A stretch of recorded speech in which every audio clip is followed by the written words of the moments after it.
My name is Tahlia Edmonds. I'm a national finalist for Miss Grand Australia, and this is my interview with the Pageant Project.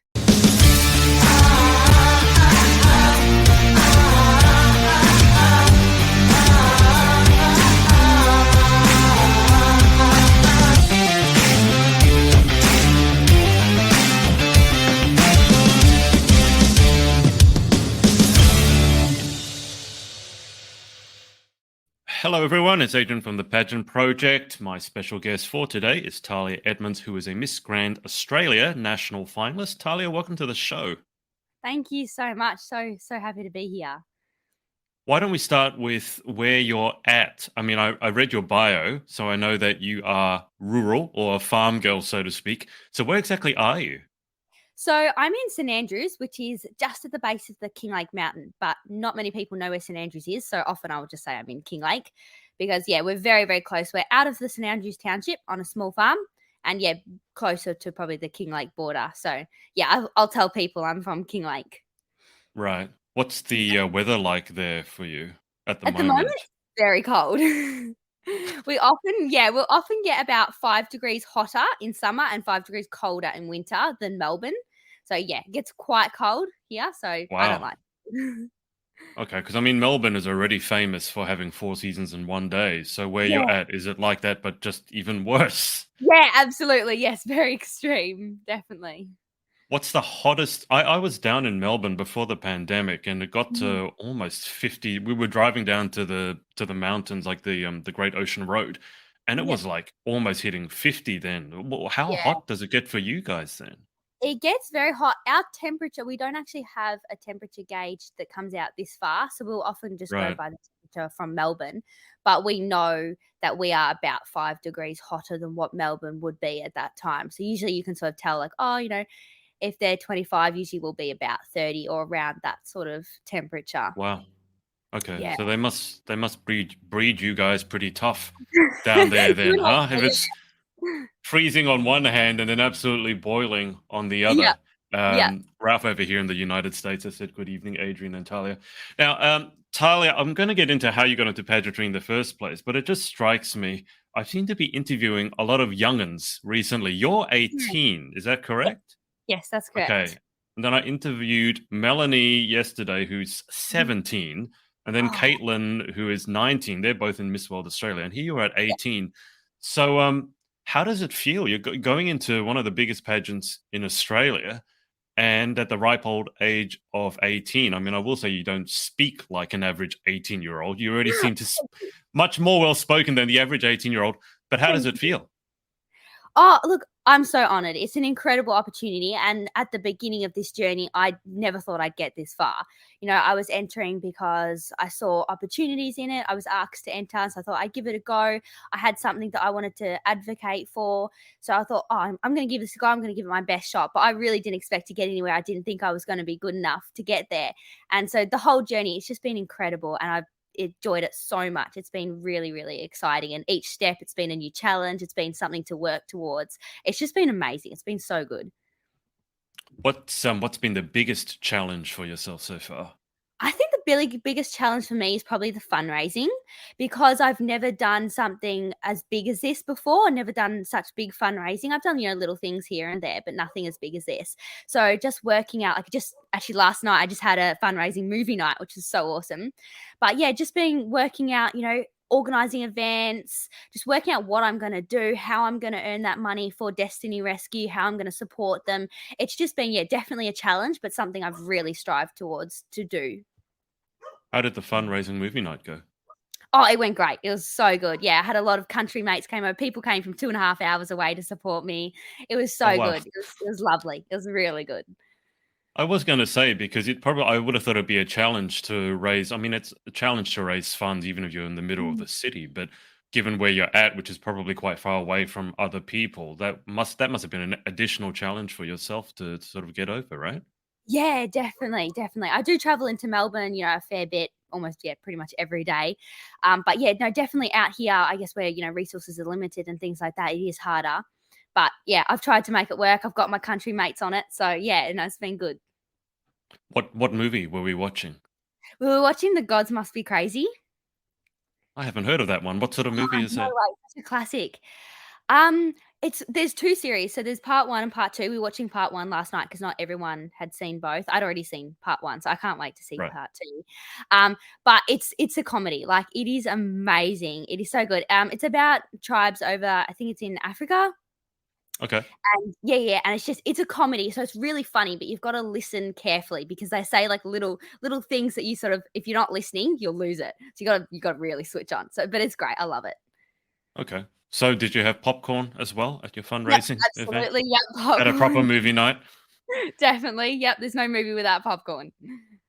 So how did you hear about Miss Grand Australia in the first place? Because pageants in Australia aren't that well known, and I got to figure that out where you're living. It's not exactly like you see pageants plastered Yeah. all over the place. So how did you Yeah. find out? And Yeah, so I found out, actually through Amber herself.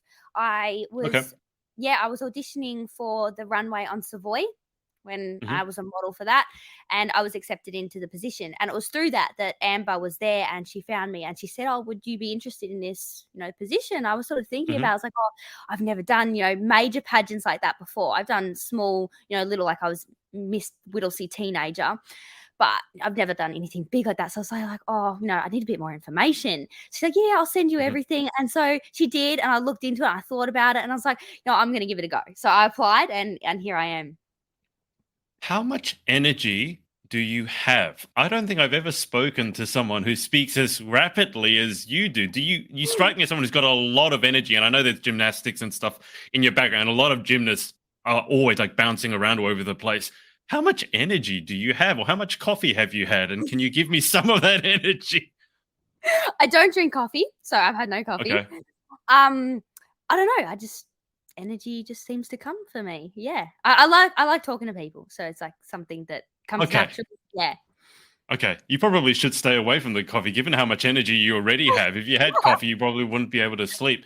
But you mentioned that you wanted to advocate for certain cause, and I know there are obviously certain causes close to your heart. So let's get to that. So, what is it that you're advocating for? I know there's Destiny Rescue, Yep. but aside from that, obviously you've got your personal story. So why don't we start with that?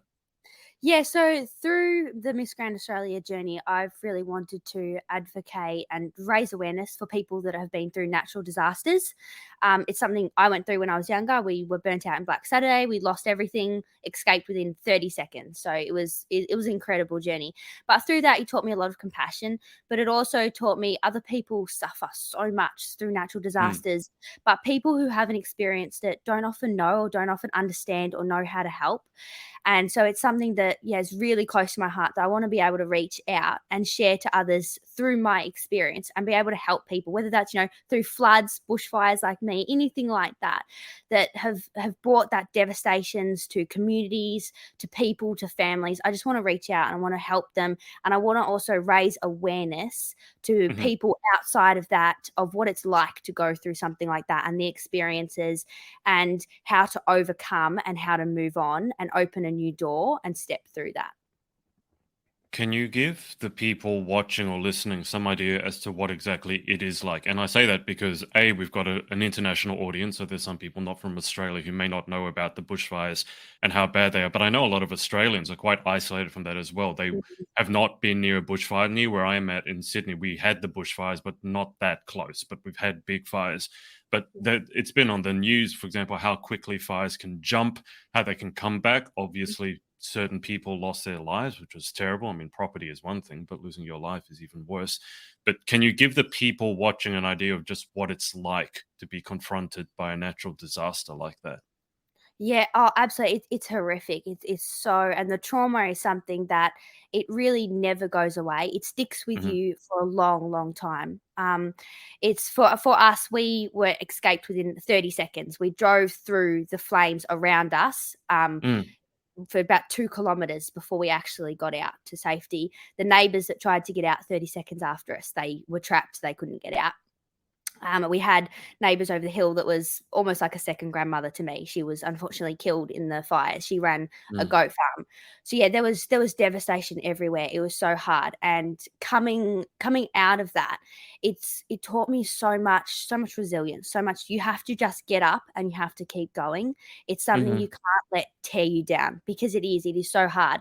And for some people that say, what's it like? And I try to explain it to them. I say it's almost like you get up in the morning and you walk outside your front door and you shut that door and you never go back.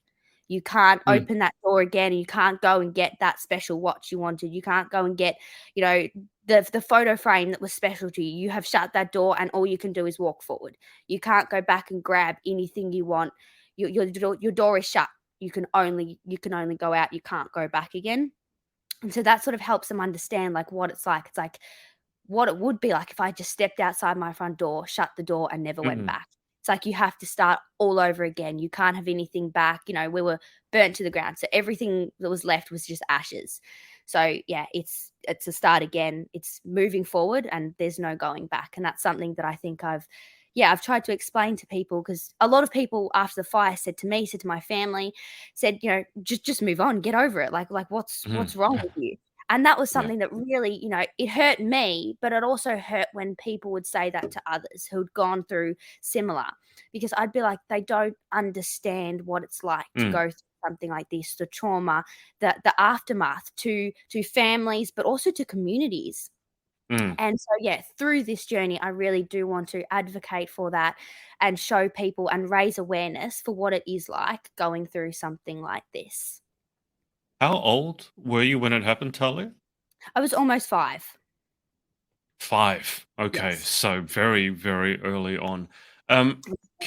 Again, just so people know, so you said that you had to leave within 30 seconds. And for Mhm. those of people who don't know about bushfires, obviously wind is one of the big issues. Wind can change direction, and then one moment you're safe, the next moment you're not, and you have to go. So do you remember exactly what happened and why your family made that decision to leave at that moment? Yeah, absolutely. So at the time, we were actually going to church on a Saturday afternoon, and so we were heading out to church as a family, and we live on a hill, and we got down to the Right. bottom of our hill, bottom of our driveway, and looked over onto the other hill, and there was a little bit of smoke on the mountain. And all day on the radio, it had said, there was fires, stuff, but they were under Yeah. control. There was no Yeah. threats to any communities, all that sort of stuff. So we're like, oh, okay, cool, just that sort of stuff. And then when we got down to the road, Dad was like, I feel like I should go back and report, the smoke that I've seen, just so Mm, that everyone's safe. It's a hot day, it's windy, all that sort of stuff. So we went up, we got back into the house. Dad was reporting. It was about 10 minutes, and then Dad said, I'll just go down and just check if the smoke's moved or anything like that. So he took my older sister and younger brother and left Mum and I at home, and went down the road to see if the smoke had got any bigger or moved. And when he got down mm. there, like the whole hill was ablaze, like everything was on fire. So he Wow. hurried back up the road, just burst in the door, and was just like, get out now. And so Mum jumped in the car with the animals. Dad jumped in the car with us kids, and we just took off. We just drove out. And by that time, yeah, the fire was like coming up towards us. We were sort of like driving out through it. So What yeah, it was how fast. how long was it between when your dad made that decision to go back and when you had to leave? Because it doesn't sound like it was very long. No, so when we originally went down, we saw the smoke and came back to Yeah. report it. We reported it was about 10 minutes on the phone to the Wow. CFA reporting what had happened, and then when he went Right. back down to check again, everything was on fire. It was, like, coming straight for us.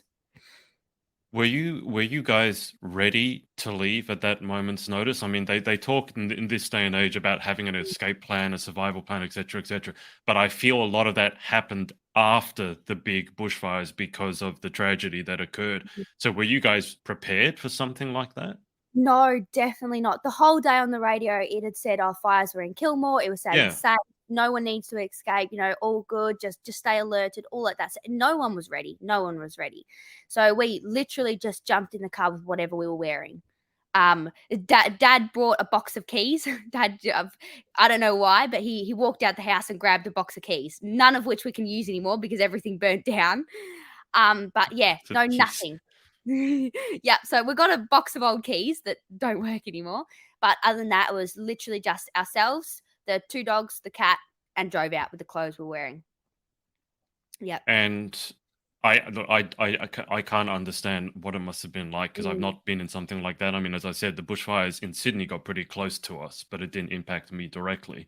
I want to ask, and obviously I'm sure it's a difficult question.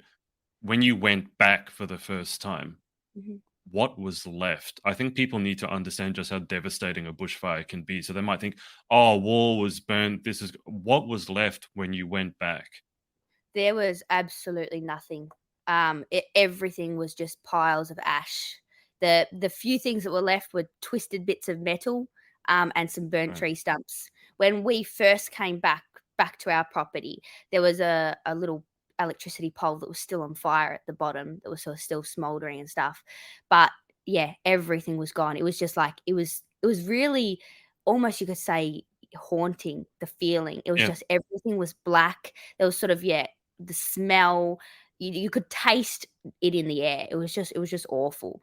Yeah, everything was black. There was just ash everywhere. There was nothing left. It was just gone. How long was it from when you guys left to when you actually could go back?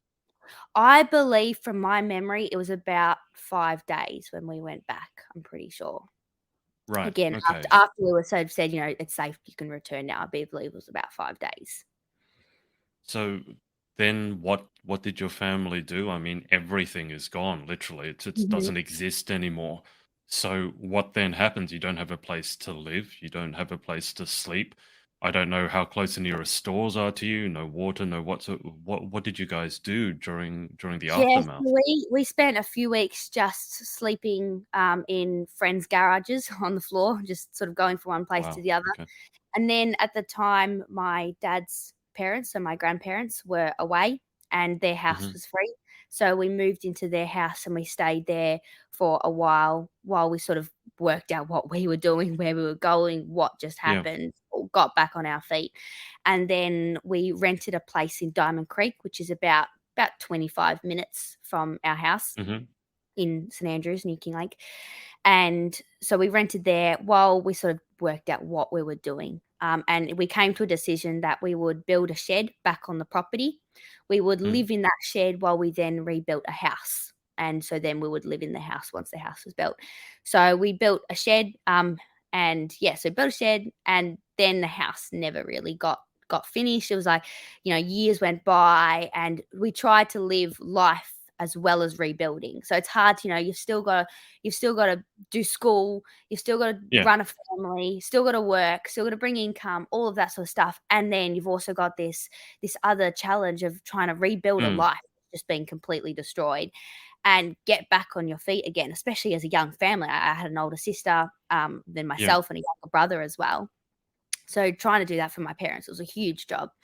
And so at the moment, we still live in the shed, hence the walls, the lovely wooden walls. And we're just building extra onto the shed. So there's got a bit more room. So we can turn this a bit more into a house than a shed. So Mm. from the outside, it looks like a big shed, but then on the inside, it's nice and cozy and warm. And then we're just building onto that to make it more of a house. Well, I guess home is where your family is, isn't it? So Absolutely. it may not look like much, but that really doesn't matter. I don't know if you remember back to when it happened, but was there ever a conversation with your parents or your family as to maybe moving somewhere else? I mean, obviously it's traumatic, something like that, and then if you go back to live there, some of those Mhm. memories can haunt you for the rest of your life. So was there ever a conversation? All right, let's just move somewhere else where this will never happen again. Yeah, absolutely. There was lots and lots of those conversations of, do we come back? Do we sell? Do we move? Well, what do we Mm. do now? What's the next steps? And I think I don't understand why or how at the time, but we all just sort of felt we wanted to come back. We wanted to be back on the property where we Mm. were and to sort of start again and rebuild. And so that was the decision we made. And now I look back, I was like, it was such a hard slog. Like, it would have been so much easier to sell up and Yeah. move. It would have been a lot easier. Such a hard slog coming back. But in a sense, it's been good. It's been good for all of us because it's taught us a lot of resilience. It's taught us about not just giving up. It's taught us about coming Mm. back, rebuilding, and moving on. Stepping back through and rebuilding what you had and recovering. And it's also taught me, yeah, a lot of resilience, and to know how other people are going through situations like this, whether it be floods or fires. All of those things are so Mm. daunting. Just, yeah. So when something like this happens, a tragedy happens, Mm. obviously a lot of people want to help, and you already mentioned, letting people know how they actually can help. And I think there's a lot of confusion as to what people can actually do to help. So sometimes it's give money, but sometimes it's give, I don't know, towels or bedding. So from your perspective, having gone through that, what are the most useful ways that people can help when something like this happens? I think every situation and every person is different, because Mm, I know some people were not necessarily affected in the sense that their house was gone, but their property was gone. They had lost sheds, they had yeah. lost fences, all that sort of stuff. So they just needed someone to come in and just help them build back those fences, get back their livestock, that things they had lost. Other people, families like us, had lost completely everything. We were sort of Yeah. burnt to the ground, and so everyone had a different need. But I know some people provided us just with food to get through, because often Mm, when you're going through that stage, you don't know what you need. You are just completely yeah. lost. And so people coming in saying, "You need food. Here is food for the next, week or so. You need this." People came in to help all sorts of things, and that was really helpful. But a lot of the time when people said, "Oh, how do you need help?" and we were like, "We don't know. Like, we're completely Yeah. lost." But then Yeah. people said, "Okay, we need to give you this and we need to help you with this." And we're like, "Oh, yes, thank you. Please give us that help." Um, Yeah. yeah, no, definitely money for the community was great. Unfortunately, through Black Saturday, not a lot of it actually got to the people. A lot of it went Right. into other things like building a new community centre that was never actually burnt down, that didn't need rebuilding. So a lot of the Okay. people that were sort of like, we need the money to get back on our feet, it Yeah. was not Yeah. necessarily given to the people. It was sort of just went to things that weren't as necessarily in the community. Okay. But there was also definitely a lot of it, support that went to the families and people that were needing help to get back on their feet, and that was really nice.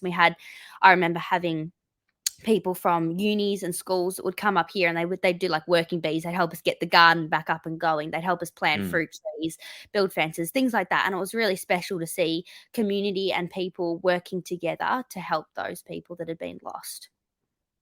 Yeah, it's frustrating for me to hear about the money because that's Mhm. always my worry about, promoting certain, give money to charity, but unless you know where the money is going, very often it doesn't get to where it's needed. But I mean, it Abs- must have been nice for people to actually come there and give their time. I think that's always the best way, people to Mhm. actually give their time and, I don't know, Absolutely. make something or help something for you. That must have felt good.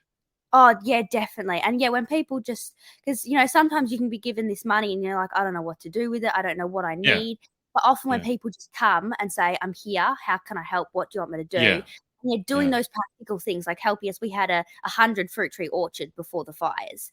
Those obviously all destroyed. So just people coming, We're going to help you build that orchard again. We're going to help you with the veggie garden. We're going to help build some fences." All Mm. that sort of stuff. It's really special to see people get their hands in and just really help in those scenarios. How difficult is it to get back on your feet? I mean, owning a farm, and I only know a little bit about gardening and Mm. farming and all that. But obviously, if you didn't only lose a harvest, you then lost the trees. I don't know if the soil was usable after that. It's the same with the animals. You don't only, let's say, lose the milk or lose the eggs, you've lost the animal itself. So then you have to buy more seeds or buy more animals. That all costs money. How difficult is it as a farm to actually get back on your feet and try to recover some of that money that's been lost? Absolutely, it's huge, and often you can never recover what you had, like, to that Yeah. to that amount. It's huge because it's, as you said, it's not just the animals, but then it's also the fences and the livestock, and it's the Mm. ground. You lost all that grass that's, got to regrow Yeah. again. All of that, it's huge, and trees, everything. And when we came back, it was like it was black. The trees were black. Everything Gone. was just gone. And it was interesting, a little while after the fires, which is actually something I mentioned in my story that I did with the ABC Melbourne. Mm. As I say, the regrowth on the trees, it was amazing to see how the trees were burnt, they were damaged on the outside, and then after a few years, the little regrowth sort of It popped came back out to of the life. trees. It's Yeah. almost like, I've been burnt, I've been damaged, but I'm coming back again. I'm gonna survive. I'm gonna get through this. And yeah, it popped through, and the trees started growing again and bringing back life. It was really incredible to see. But yeah, no, it is. As a farm, as on property, it is really hard to get to get back and going again, because the costs involved are huge. And then, and through the fires, my dad was running his own business, and so that sort of went Mm. shut down for ages. So there was no income. So it was like, well, you need to do step 1 before you can do step 2. You can't do step 1 till you've sort of done step 3, and it just cycles like that. And it's almost so hard to get ahead after something like this has happened. Do you feel our farmers are supported enough in this country? And I ask this because Australia is, by definition, it's a farming country, and we're built on the back of it. I mean, farming and mining. And I feel so often like when you see supermarket chains, I won't name names, but and they're cutting prices, and that's all well and good. But it's like, what about the farmer? And I did interview another girl recently, Annalise, down in Tasmania, who also works on a farm, and her big thing was the mental health of farmers. Very often, you're the only person working there. There's no one to talk to. There's no one to support. And if you're feeling sick, if you break a leg, you still need to get out there at 4 in the morning, 5 in the morning to do work, because the cow ain't going to milk itself, right? So do you feel like in this country, we understand just how important farming is to our well-being? Yeah, I definitely don't think that is the case. I think so many people don't have an understanding of farming, especially people that live in suburbia or in the city. The Mm. amount of questions that I've had, some people will come out and they'll say, "Oh, why don't you milk the boy goats?" And I'll try and have to explain to them, like, Okay. and some people don't have an understanding of anything to do with farming, and you sort of have to try and explain, or they definitely don't have the understanding of a hardship. When I say like, "Oh, Mm. I can't come because this has happened or that's happened," they're like, "Oh, can't you just get time off?" I'm like, "No, I can't just get time off. I have an animal to look after. I've got to Yeah. nurse this animal." And when they say like, "Oh, just get away on a holiday, Talia, you need a holiday," I'm like, "Yeah, I do need a holiday. I can't." It's like, because someone has to run the farm. And my sister's great, so when she goes away, I'll look after everything, and when Mm. I go away, she'll look after everything. And so we work, really well like that. Yeah. But it's hard to get away as a family, because you're like, you just can't, who's going to look after the animals? And then the amount of effort to try and train someone just to get away for a few Yeah. days to look after the animals, it's just huge. And people don't often understand the work that's involved in something like that. And yeah, it's a lot of work and a lot of effort, and I don't think a lot of Mm. people appreciate that or see what goes on Yeah. behind the scenes. They see, the food on the supermarket shelf, they see it and they just take Yeah. it a lot of the time for an advantage. They don't necessarily see the hard work that goes on behind the scenes and what really happens. Yeah, I agree with that. I think they take it for granted, and they're just Mhm. worried about how much it costs, which I understand a lot of people are doing it tough. But at the end of the day, if we don't treat our farmers well, we ain't going to have any food to Yes, complain about how absolutely. expensive it is. You know what I mean? Yes. But look, I live in suburbia. We've had some chickens, we have some crops here, but nothing compared to what you have. So, what? Let me dig into this a little bit. What sort of crops have you grown in the past, or are you growing now? What sort of animals do you have on your farm? So animals at the moment, we have goats, cows, sheep, chooks, dogs, cats. The dogs and cats are obviously more just, farm pets. Yeah, yeah, Yeah, the main thing is the goats. We use them, yeah, for dairy, for milk, and we actually run a business out of the goats. So we take the milk from the goats and we make it into goats milk products, like cosmetic products. Oh wow, So we okay, do, yeah, yep, soap, shampoo, hair care, skincare, all of that sort of stuff using the goat's milk. And so our aim has been to do it as naturally and ethically as yep, possible. yep. So yeah, we've tried to keep everything ethical. All of our goats have names. You can know them by name, personality. It's amazing. And then obviously the other animals are more for, I guess you could say, hobby animals. The cows. Eventually, we've got our cow pregnant at the moment, so we're about Mhm. to start milking her, and then we'll be able to turn that into butter, cheese, all that sort of stuff. Because goat's milk you can't necessarily turn into butter, Yeah. because it's not as creamy as cow's milk. So yeah, and then we've got sheep, chooks, obviously for eggs, and then the dogs and the cats. Obviously, they're just amazing to have around the farm. So yeah, but no, the big thing on the farm is definitely the goats. Yeah, that's the biggest thing we've got. Okay. Let me ask a very suburbia question. Why goats, not cows? Um, Like, why not well, more cows? yeah, yeah, Why yeah. why the goats? So, because mainly goat's milk is incredible for your skin, it's very, very moisturizing and things like. And because of our business, we wanted to be able to have that. And a lot of products you can have, cow's milk and this and that. Everyone could have a cow, but Yeah. goats are actually their milk is incredibly good for you. Especially, we drink it raw, so we don't pasteurize it, and it's incredibly good for you. Especially when we turn it into the cosmetic products that we have, and it's very, very moisturizing. It's really good on your skin. And we started the business originally because my older sister started it because my mum had eczema and it was so bad she couldn't use any soap, she couldn't use anything. And so we Right. were experimenting with this, and we were like, let's make our own soap. And so we tried it, and then she was like, this is incredible, and it healed up her eczema, and she can use it. It was so good. She's like, oh, and then other people started asking for it. Can we have some, family, friends? And so like, oh, okay. So then we're making more and more soap and all this sort of stuff. And eventually it just turned into a big business. So yeah, now it's an online business, and yeah, it's still family run at home, which is pretty awesome, but it's mainly run online. And yeah, we started with a little batch of soap in our kitchen to now a big factory with making skincare, hair care, shampoo, soap, everything. Okay. I mean, you need to tell people what's the website address? It's called Naturally Goat is the website. Yeah, Naturally Goat. Naturallygoat.com.au? Yep, yep. Naturallygoat.com.au. Okay, so given what you just described, when are you going to become a pageant sponsor?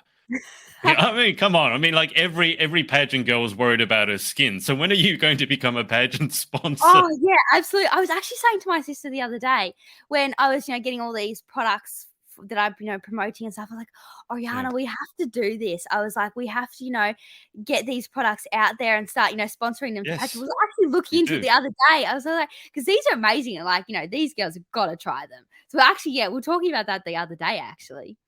You absolutely sure. I mean, because it's also got such an amazing story behind it. Mm, I mean, normally when, I use a bar of soap, I'm not thinking about the story behind it. But with the story that you have, I think a lot of people would really want to not yes. only, invest in something that's Australian, but something that has such a wholesome story behind it. Um, I mean, my 5-year-old nephew wanted to make butter the other day. So, I want to ask how you guys make it. So, and not the butter, but the goat's milk products, because, we got the milk and then to put a peg in it or something and then shake, shake, shake, shake, shake. Like 20 minutes later, he got bored of it in the first 30 seconds. So it's left to me to keep shaking the bloody thing. And, an hour or so later, you finally get butter, which, by the way, is very white. It's not the yellow butter that you get from the supermarket. So I don't know why that's yellow and ours was so white. I mean, it tasted good and we made it ourselves. But what's the process that you guys go through to make the products? Are there big machines? Is it more like hard work, like the making of the butter? What sort of setup do you guys have? So as the years have gone, we've got more and more and more. It started out as yes, everything hands on. It was all Yep. just us and a few little plastic molds that we would put our soap into. And Yep. as the years have gone by and the business has grown and grown and grown, we're now in a shed that's sort of across the road. We own the property, then the road goes through the middle, so it's just across the Yep. road.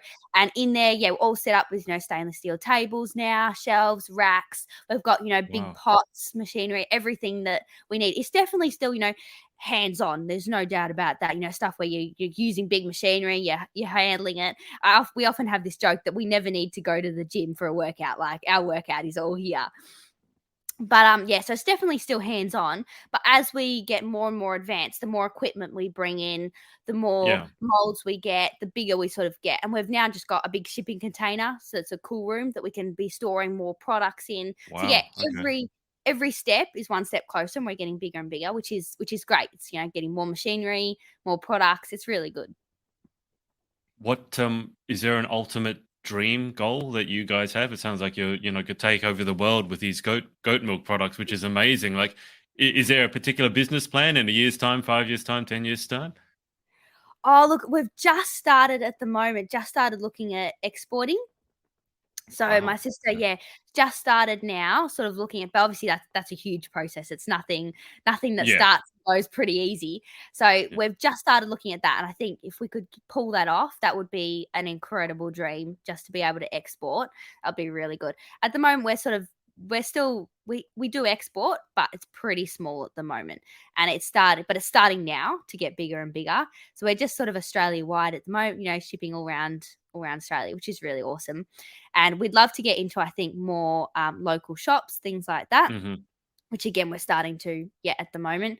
But yeah, exporting is definitely our next biggest target, I think, to work towards.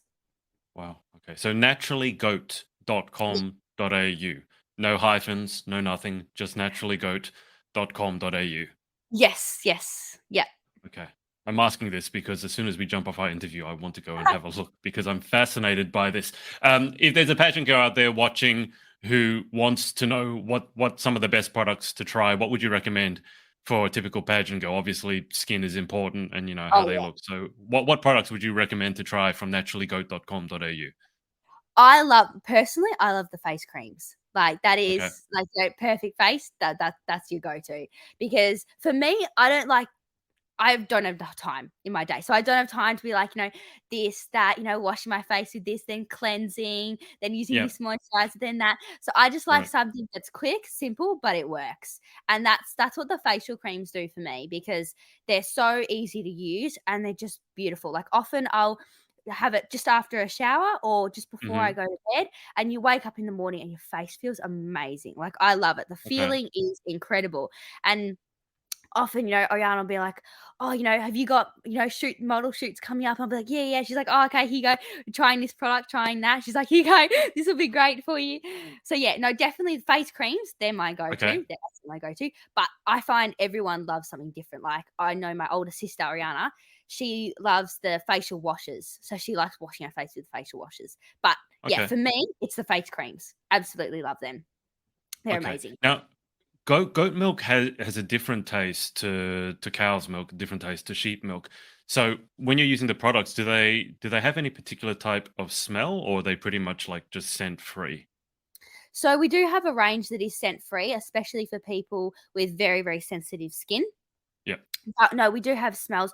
We don't like using fragrances because we want to keep everything as natural and Yeah. eco-friendly as possible as we can. So we use essential oils instead. So Oh they're wow. yeah, Okay. they're very Right. natural, they're very soothing on the skin, they're not damaging, they're not harmful, chemical free, Yeah. very eco-friendly. But it does mean that we might not necessarily get those super, super fragrancy smells like you might get at a bar of soap in the supermarket. But yeah, no, Yeah. we definitely still have smells. We have, citrus, we have peppermint, lemongrass, all that sort of stuff. Yeah. No, that's absolutely amazing. I just thought that some people might be a bit iffy about trying a goat's milk product in the same way, some people are a bit iffy about trying goat's milk because it's Yeah. just for them, like normally it's milk is cow's milk. And some Yeah. people are very, oh, I don't want to have goat's milk without even trying it. So I was just wondering, does it have any sort of peculiar smell? But if you've got the essential oils in it, then I assume they will smell amazing. Yeah, yeah, no, they do smell amazing, and even the bars that are unscented, they don't have any smell that sort of doesn't So smell yeah, right. not a strong smell. Yeah. No, no, Perfect. it really just smells like a bar of soap, like just a random Yeah. bar of soap. It doesn't smell like Perfectly. anything different. Yeah, no, I just want to remove all excuses from people who might want to be trying this and going, "Oh, I don't want to try goat's milk stuff." It's like, well, Yeah. it doesn't have any weird smells, so go for it.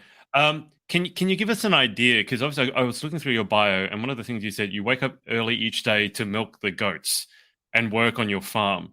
So, can you just give us suburbia people, us city folk, so to speak, an idea as to what the routine actually looks like? Because here in suburbia, it's wake up maybe 6 a.m., have a coffee, go for a jog, hit the gym. I got to imagine life looks somewhat different for you.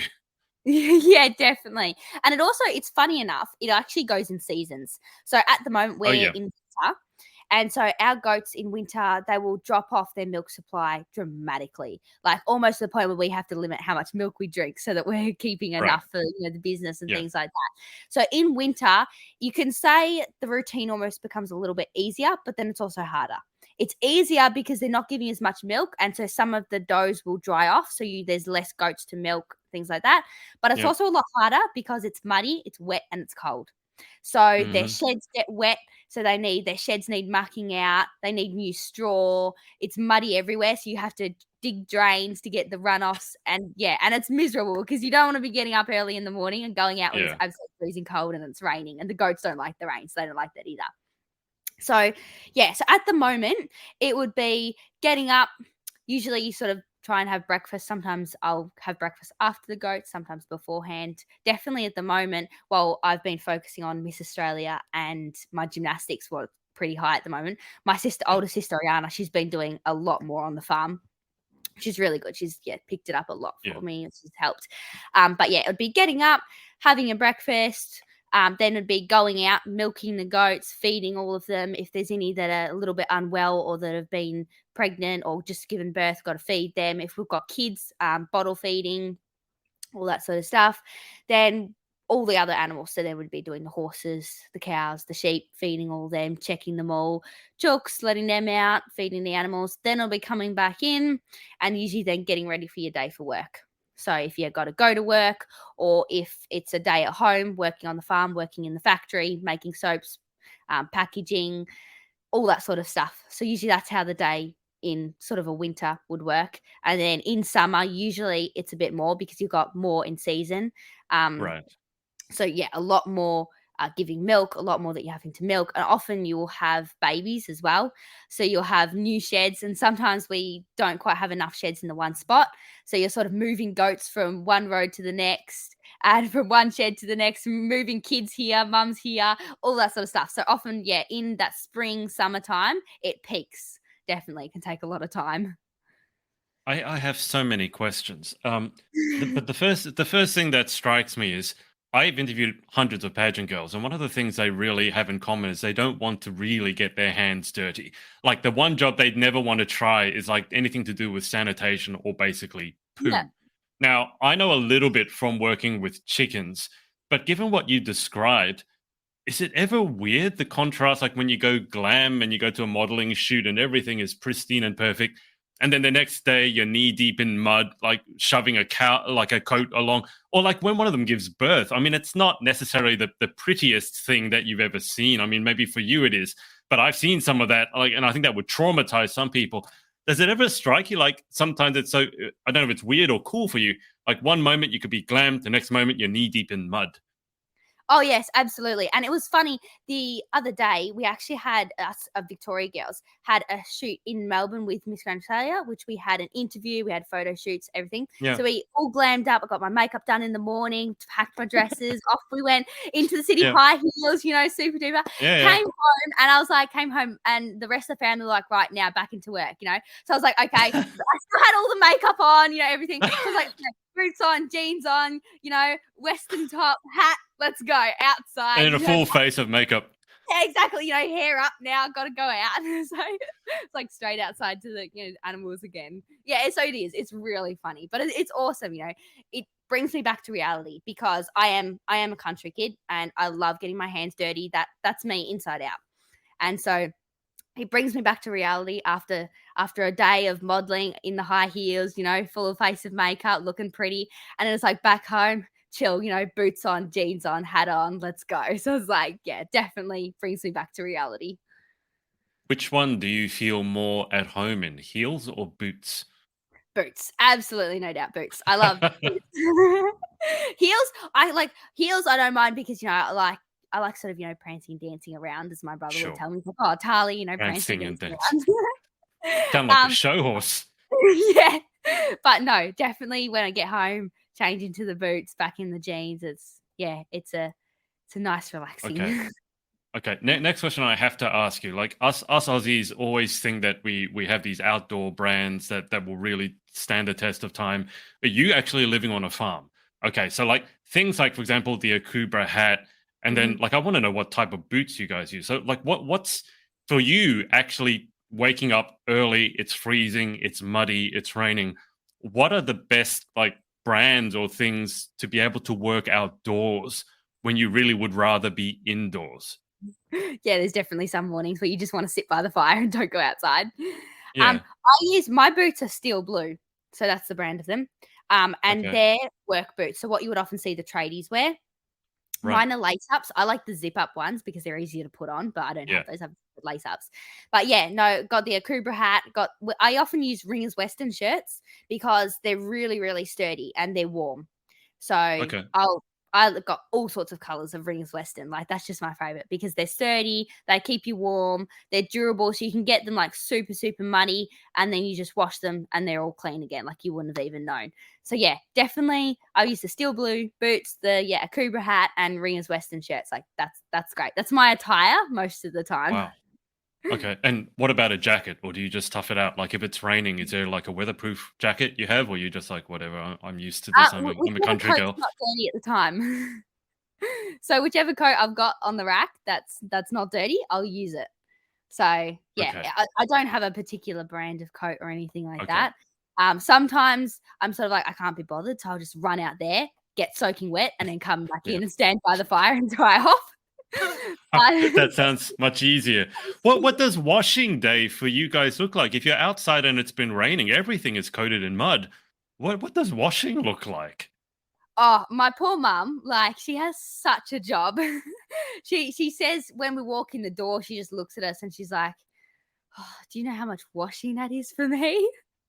So I feel for her, but we'll try and like use the clothes as much as possible before we have to put them out to the wash. Because in reality, often if they get wet, we'll just hang them by the fire, dry them out, and then use them Yeah. again. So try not to wash them too much because we are on tank water as well. So when we run out of Right. water, Okay. we run out of water. If there's no water in the tanks, you turn on the Oh taps and you wow. don't get any water. So it's like we Right. can't Okay. be washing everything every time something gets a bit of dirt on it because like we'll run out of water so quickly. So Right. it's mainly when, you get all muddy and stuff like that, and you're like, "Oh, okay, this needs a wash." But if it's just a little bit dirty or just wet, you just hang it on the fire, dry it out, wear it again. Okay. So no long hot showers or bubble baths for you then if you're on tank water. Yeah, Okay. exactly. It's like, who's having a shower? And sometimes the hot water also runs out as well. So if you all want to shower at the same time, you got to be Oh, quick. God. Otherwise, the poor last person will run out of hot water and they'll be having a cold shower. There's nothing like a cold shower when it's below zero outside. I've been experimenting with cold showers and all these like cold baths. It's a craze. It's one thing when you jump into like a cryo machine. It's another thing when you just want a hot shower and the water goes cold. You mentioned a fire multiple times. Is it just like a fire going on all the time? Yeah, so it's like a little wood fire. So, Nice. yeah, so like a wood heater. So we'd split the wood, bring it inside, and then just it's got like a little just in the corner of the house, just keeps us all warm. So it's really nice, and it's got a little fire guard around it, so you can hang things on it, or sometimes you lean against it, and warm yourself up, and then you walk away and you're freezing again. But yeah, that Sounds keeps like us you'd all. be. Sounds like it'd be where you spend most of your time, probably if you're not Oh, outside, I just wish. being around the I wish. fire. Yeah.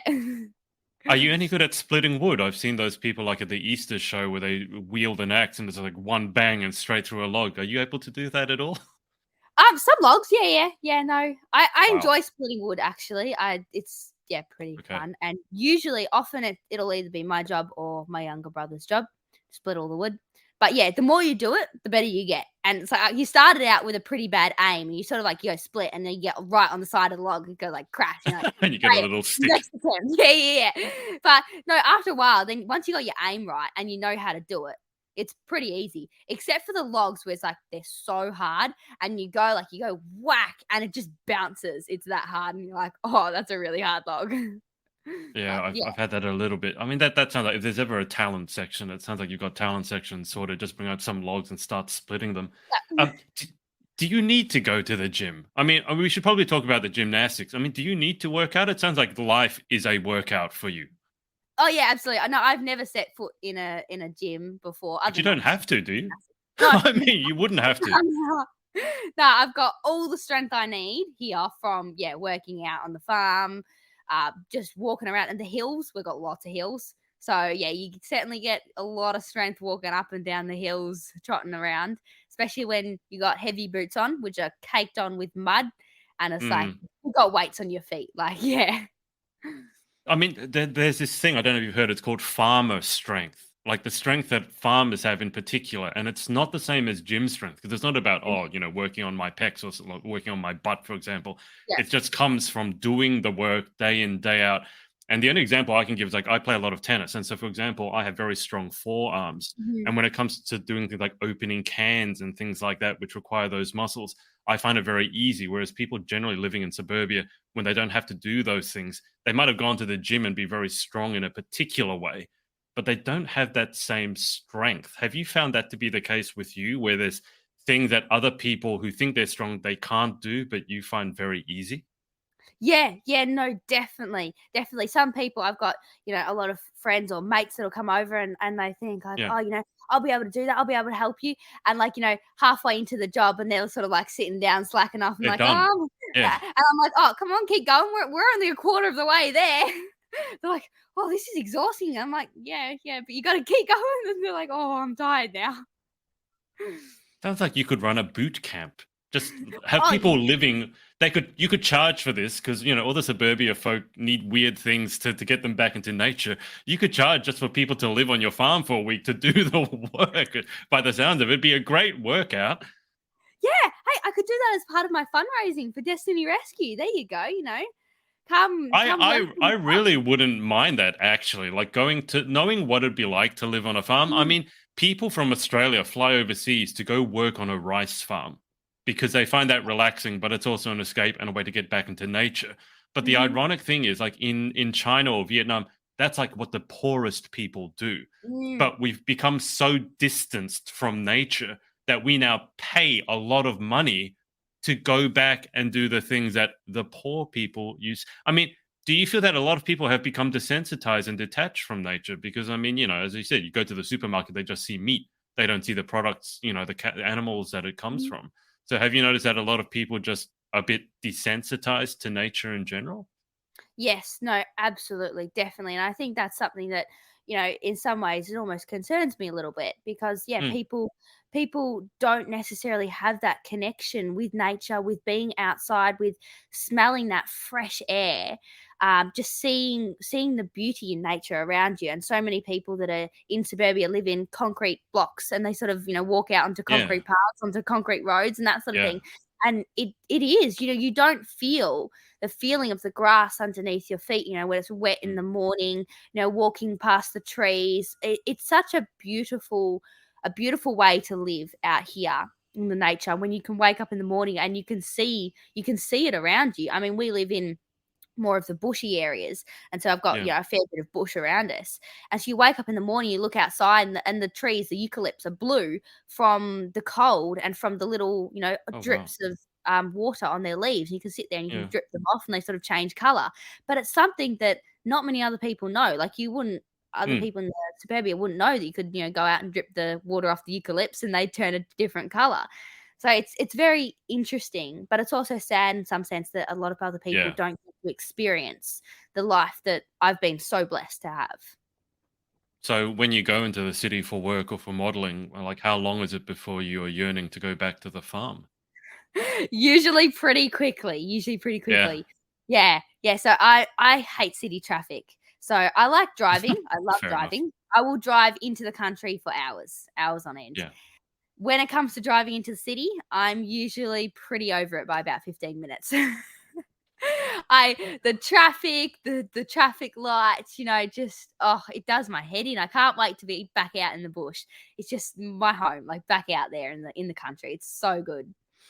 I mean, I will say I think Melbourne traffic is probably the worst in Australia. It's worse than Sydney. It's gridlock. Yeah. When you guys in Melbourne, when there's a traffic jam, you just sit there. You might as well just have dinner whilst you're there because you're Mm, not going anywhere. yeah. So I can certainly sympathise with you, but I think it must be worse for you than than it is for me. But talk to me about gymnastics because I'm fascinated. Again because I know a little bit about rhythmic gymnastics because you're rhythmic gymnastic, not an Yes. artistic gymnast. Yeah. And rhythmic gymnastics is another one of those very, very glam sort of things. You have to get all done up. And it sounds very different to farm life. Like, I don't imagine, like, when you wake up and you have to work on the farm in the morning that you're out there in a leotard throwing the clubs around. I mean, maybe you were. I don't know. Maybe you're juggling chickens around. But how did gymnastics come into your life? Gymnastics came into my life actually when I was quite young. I always wanted to do gymnastics. Everyone since I was little, I was the one that was hanging upside down on the monkey bars. I was doing cartwheels. I was always upside down. Like whenever I could be upside One down, of I those was. people. Yeah, yeah, Yep. yeah. And so I always wanted to do gymnastics, but there was never the opportunity, because of the fires, there was never the opportunity to be able to go to gymnastics. It was when I was 13, my Hmm. parents, for my birthday, they gave me a term of gymnastics so I could choose wherever I wanted to go. But Yep. for my birthday present, I could have a term of gymnastics. I think it took me about a year to work out where I was going to go, or what is sort of, to organize it all. And Right. anyway, so I think I was about 14, 14 when I started, 14 and a half, when I started gymnastics. And at the time, it was actually very hard to start because I called a lot of places up and they were sort of like a 14-year-old girl with no That's actually gymnastics. old to start Yeah, in gymnastics. with no, like, sporting Yeah. really pass or anything like that, and I was like, "I wanna do gymnastics," and they're like, "You're a bit old, like, you're 14 Yeah. now, you've never done anything like this in your life," and so many, many clubs actually wouldn't take me, and Oh, then as wow. soon as I Okay. said, "Oh, I'd love to be a competitive gymnast," they were just like, "Oh, give that dream up, like, no way, maybe you Yeah. can do our, our classes that are just recreational or something like that just once a week," and Yeah. so I was like, maybe that's what I'd have to settle for. And then I contacted Nunawading Gymnastics, and they were like, "Yeah, please come in." And they had a rhythmic class. So I was like, "I'll try Mm. out rhythmic gymnastics," because that's Yeah. quite different to the artistic Artistic. gymnastics. Yeah. And so I came in, I trialed there, and the coach was amazing. She was so accepting, and she was like, "Yes, you're amazing." She's like, "If you work hard, I'll put you straight into my squad competition class, and you can compete in 2 weeks." Oh, And so wow. I was like, Okay. no, 2 no, no, weeks. 2 weeks, no, was it 2 months? 2 months or 6 weeks or Still. something like that. Okay. Yeah, it was crazy, and so because it was their last competition for the year, and so I was shocked. I was like, "What on earth? Like, are you serious? Like me? I'm, Yeah. like, serious?" And she was like, "Yeah, if you work hard, I'll work with you to get there." And so Yeah. that was incredible, and so she did, and she worked really hard, and I worked hard and competed in about I think it was this 6 weeks time. So Right. competed. That was awesome. First competition. I didn't know what I was doing. I was out there and I was like, dude, what am I doing? Like what? But I did it. I competed and became fourth. So Mhm. that was pretty awesome. And then the next year came and I competed again. I think the first routine I competed on the floor, I forgot what I was doing halfway through and I just stood there frozen. I'm like, what's next? I'm looking around and I'm like, I don't know what I'm doing. Like everyone's staring at me. This is huge. But yeah, but then no, she was so supportive. And then just last year, I got to a level where she said, I can no longer coach you to this level now. You've gone past me. And so Oh, she wow. moved Okay. me on to the state training center in Paran in the middle of the city.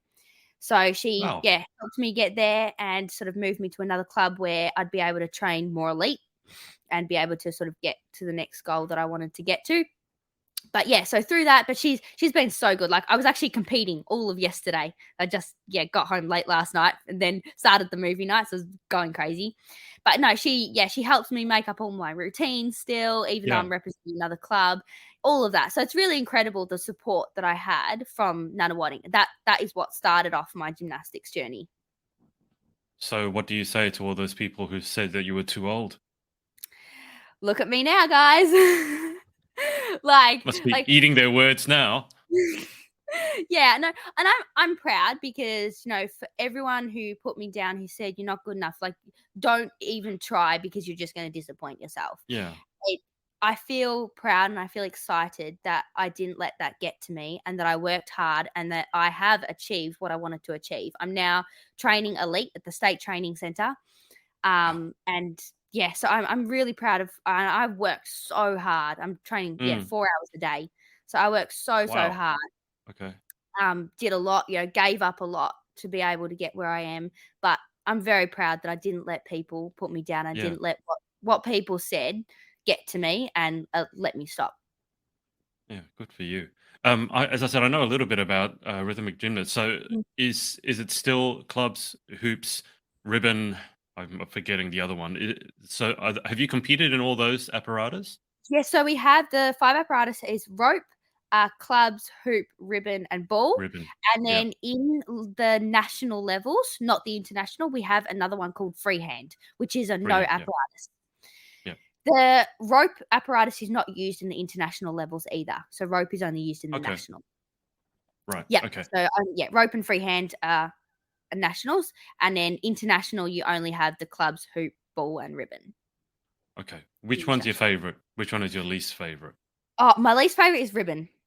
I Okay. really, really hate working with the ribbon. I find it very hard to work with. Everyone says, Okay. "Oh, I love your ribbon routine. It's so beautiful." I'm like, I hate working with it. It is so hard. My favorite would be clubs and hoop. So that's, Okay. yeah, top favorite.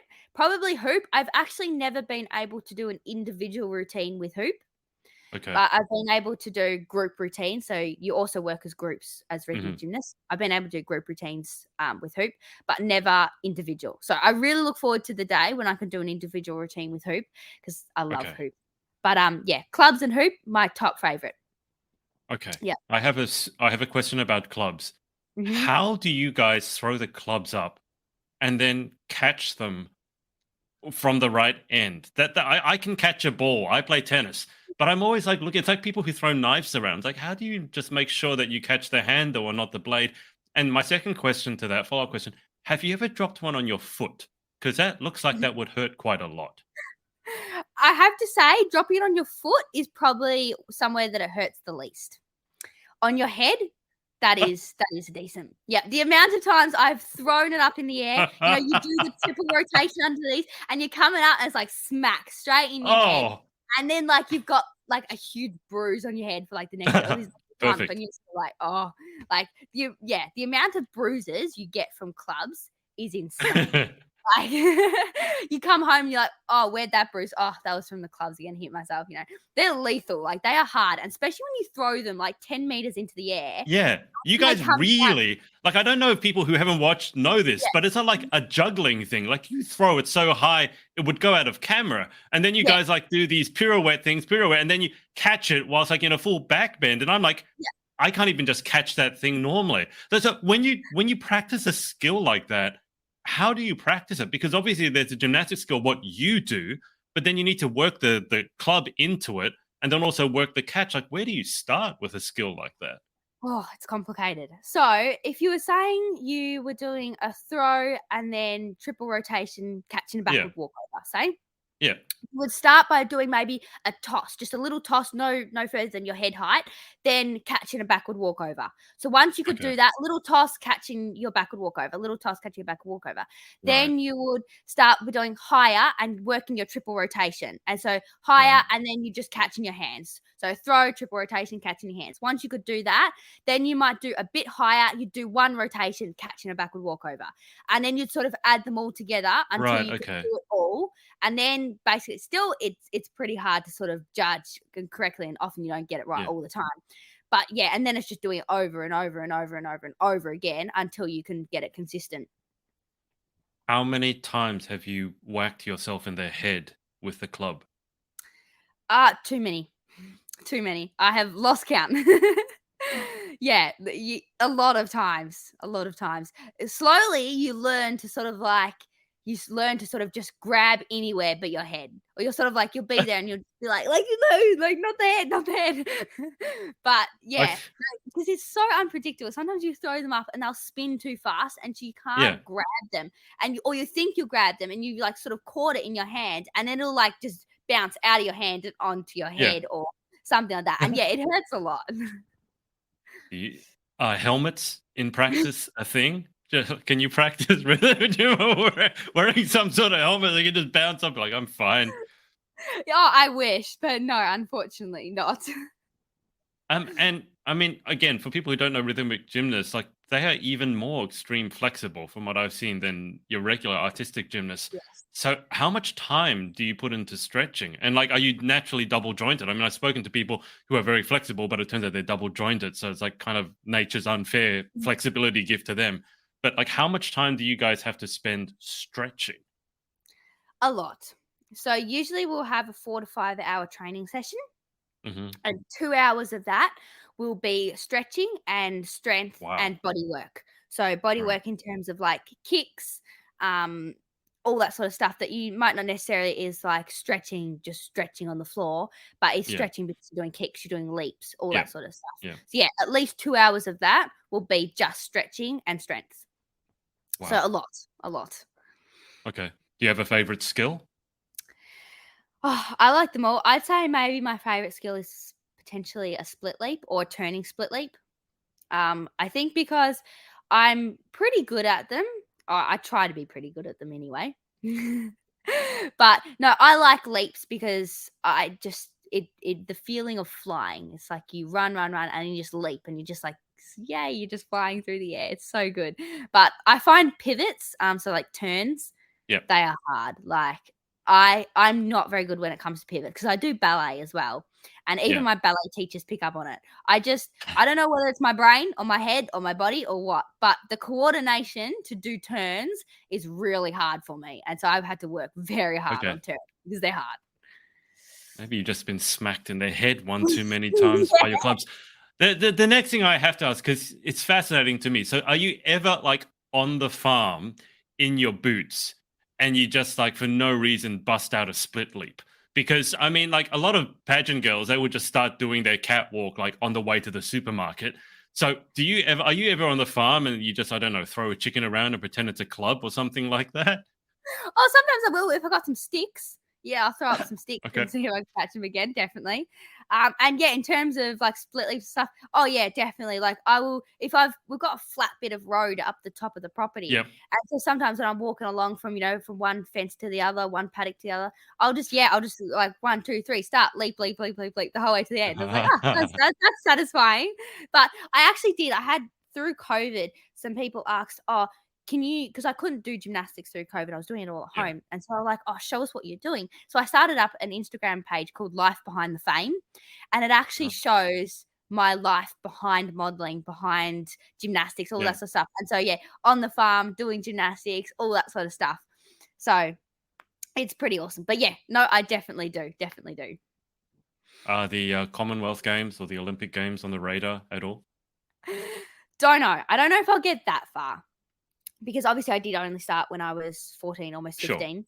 Yeah. So, and I'm 18 now, so I haven't been doing it all that long, but I Yeah. have got to nationals. So I'm competing in nationals around Australia, things like that, which is Wow. definitely not where I thought I would ever be. Yeah. But my aim is to work really hard and I want to get to level 10. Level 10 crosses over into international. So world championships and Wow. going overseas for Yeah. competitions. And I think once I got to level 10 and I could officially say I'm an international gymnast, and even if that meant competing at a world championships or something like that, I think that would be my career high. I don't know that, to get to the Olympics, like that's huge. That's really big. And you have to be winning world championships and that sort of stuff to be able to be selected Right. to go. So I don't know if my body would physically be able to cope that long doing it to get to the Olympics. But no, I would definitely want to be able to finish my career saying I was an international gymnast. However that looks like and whatever that looks like, I don't know yet. But that's definitely something I'd like to work towards. That's a long way from the farm, isn't it? That's probably as far away as you can get, or an international pageant stage is probably about as far as away you can get from the farm. Mm-hmm. I'm remembering back probably 30 years ago, because Australia obviously isn't that well known for rhythmic gymnasts. But I Yes. remember, I think it was in the 90s, we had a girl competing. I think her name was Kasumi Takahashi, Mm-hmm. and she got to the Commonwealth Games. I think she was representing us internationally. She did very well, and I Yep. think she actually started at 14. That was that was a big thing around her because she had started Yeah. quite late. Only in gymnastics would 14-year-old. Well, I guess in Yeah. some other elite sports, but she Yeah. started quite late, and then she did very well. So anything is Yeah. possible. Oh, absolutely. Anything is possible. Definitely, no doubt. Yep. Okay. We've been on for a minute, and I could talk to you about so many different things because you have so many different facets to your life. It's really quite incredible. But we should get to the final 10. But just before we go to the final 10, is there anyone that you want to give a shout out to for supporting you along your journey? Oh, I think, okay, definitely a few people. My family, no Sure. doubt, they have put in so, so, so much for this journey. They have helped me, not only just helped me in the journey, but they've helped me behind the scenes. So if that means looking after the home here, well, I'm away, early mornings, late nights, doing pageants, doing that stuff.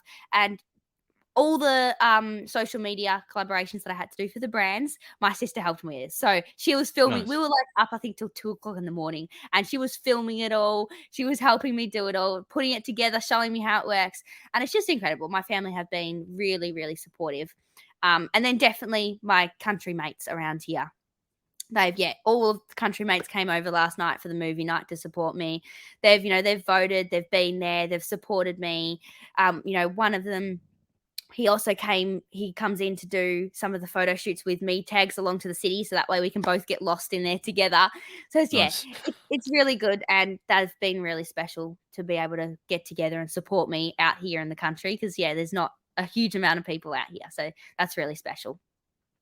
Are any of your friends or family going to be able to see you compete in person on the big night? Unfortunately not. It would have been nice, but unfortunately not. But I know they're all there in heart, and I know they'll all be watching definitely online or wherever it's live streamed. So that'll definitely be very, very special. And I'll know the support's definitely there, whether it's not in person, and that's all good. I know it's there, so definitely in heart. They'll just have to yell loudly enough that you can hear them all the way in the middle of the big smoke. Absolutely. That's what I say. All right, Talia, let's zip through these final 10. Number 1, what is your favorite word? My favorite word, courage.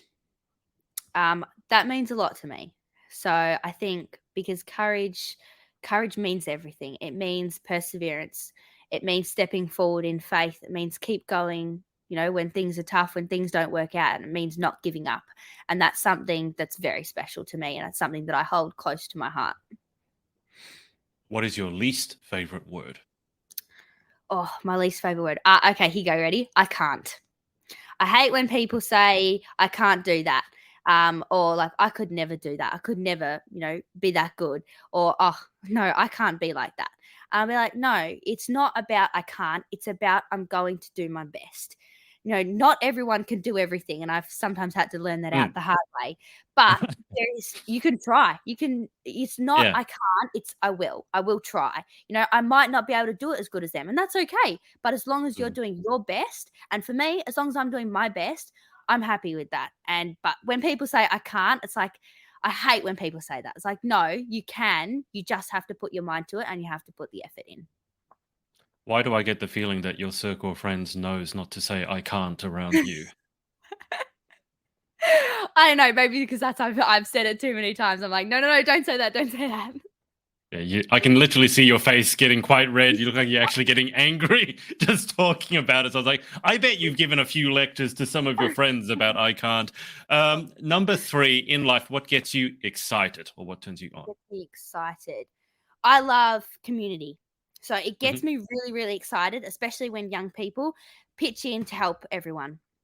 I know it's not necessarily something that happens all that much anymore because mhm, people are often doing uni, they're studying, they're working, they don't often have time for other people, and I think that's mhm. something that it saddens me a bit.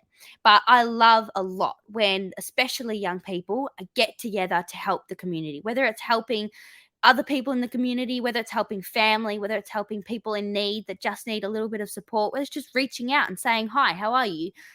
Just things Yeah. like that. That excites me, that gets me going. That's really special. Okay. So that's what turns you on. Question 4 is what turns you off. Oh, what turns you off? That's a hard one, I reckon. Um, I think it's a little bit probably going back to the I can't, when people sort of Mhm, give up before they've even tried. When okay. they sort of like you got to something and they're like, oh, that's too hard, like, and they back out before it's even they've even given it a go. I'm like, yeah, it is hard, but give it a go before you're gonna say I'm gonna back out. Like, don't give up before you've even tried. That annoys me. You're getting angry again. So let's move on to the next question. Number 5, what sound or noise do you love? Oh, what sounds and noise do I love? I don't know that I particularly have one, but I guess you could say living out here, Yeah. I love when you wake up in the morning, and especially on a spring morning. You wake up in the morning, Mhm. you open the door, and the birds are singing. You can hear the light wind through the trees. It's such a beautiful sound, and it's so relaxing, so peaceful. You always just want to stand there and just stop and just listen. It's just amazing. And then what sound or noise do you hate? A bit weird. I hate Okay. when, again, a summer's night and I'm lying in bed and you can hear the flies and you can hear them buzzing around and you're like, I just want to go to sleep. And you can hear the flies like bzzz around and then they'll stop and they'll sit somewhere and then you'll be like, oh, and you'll start drifting off. Now, bzzz, and you're like, oh, it drives me nuts. So sometimes I like turn the lights on outside the room, turn the light off in the room, get them all out and then shut the door and then go to sleep. You live in Australia and you hate the sound of flies? You Yeah. must never get any sleep. Oh, I try to get them all out, but in summer it's hard. It's like it's almost an impossible task. I don't mind the flies. For me, it's the mosquitoes. Don't you have mosquitoes where you're at? Mosquitoes Oh are the yeah, we do have worst. That high mosquitoes pitched too. buzzing, that'll Yes. keep me up all night because then you hear it and then it lands on your face and then Yeah. you slap it in the dark and you miss and you hit yourself in the face and it's like, "Ee," it's like, oh God, that will keep me up. Yeah. Yes, no, definitely. It's like sheet over the head. It's like over the head. Keep I yourself Yes, I covered. do that, but on a Yeah. hot summer's night, that's not very comfortable either because No, then it's you're not. gonna suffocate. Yeah. Anyway, number 7, if you could have any one superpower, what would you pick and why? Oh, that's an interesting question. If I could have any superpower, what would I pick? Maybe the superpower to be able to reach out to others no matter where they were. So obviously, sometimes we're limited by where we are. So, for example, Yep. I'm here in Australia. So to be able to help other people overseas, it's like, time, it's effort, it's money, it's cost to get over and help other people. But if I had a superpower to be able to just go and help anyone I could, wherever I wanted, whenever I wanted, I think that would be amazing. I'd just be going everywhere. I'd be like, here, next place here, next place here. I'd just be going everywhere. I think that'd be great. Number 8, what job would you most like to attempt? What job would I most like to attempt? Oh, that's a rough one. Okay, I have tried everything. I have done a Okay. lot of different jobs. I think I do about 5 different jobs at the moment, so I'm doing a lot. And one of them that I actually did want to do that I've just started is working at a campsite. So teaching rock climbing, belaying, harness activities. That was something that I actually was looking forward to. And now I have officially started. So that's something, yeah, I'd probably say I really love that. And now I have just started it. So that's great. Nice. Okay, what job would you definitely not like to attempt? Definitely not like to attempt. There's probably hundreds, not that I could think of one at the moment. What do I not like to? Oh, here you go. I would not like to be a makeup artist. So it, I don't know why, but just putting on makeup, like I hate putting it on. The feeling of it is horrible. It's like I can't He like says together as a all. pageant girl and a rhythmic gymnast, I hate makeup. It's like, oh, like at the end of the day, I'm home, like, okay, get this off me now, like take it off. But yeah, I think could not stand being a makeup artist. Like, I don't know, just putting that makeup on, I'd just be like, oh, it'd just be awful. It'd drive me mad. Make sure you don't tell that to the makeup artist who do your face before you go on stage. Dear me, they might accidentally paint, a third eyebrow on you or something like that. It's like, I'll teach you, country girl. All right, I do understand that though. Like the feeling of having as guys, we don't have to, but if you had to do something every day and sometimes it takes 20, 30 minutes, an hour Yeah. if you're going to do it properly. And then when you have so many things going on, it can Mhm. just seem, oh, why do we have to do this? So I do Yeah. understand that. Yeah, definitely.